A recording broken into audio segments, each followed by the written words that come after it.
Mga idol, ito ang ginagawa ko ngayon. Pakita ko sa inyo.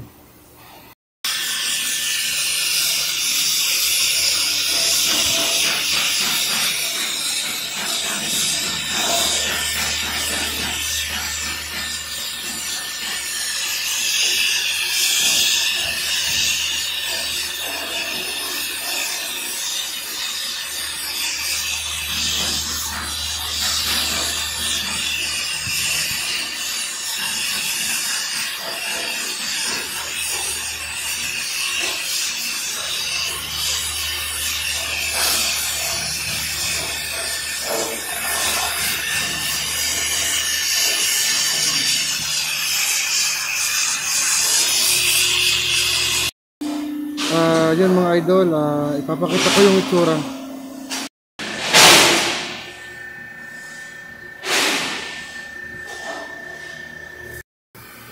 Yan, okay na po, nakating ko na. So yun po ang itsura noon. Ginagawa po yung hook mga idol. Yan, maraming salamat po sa panonood. Bye bye.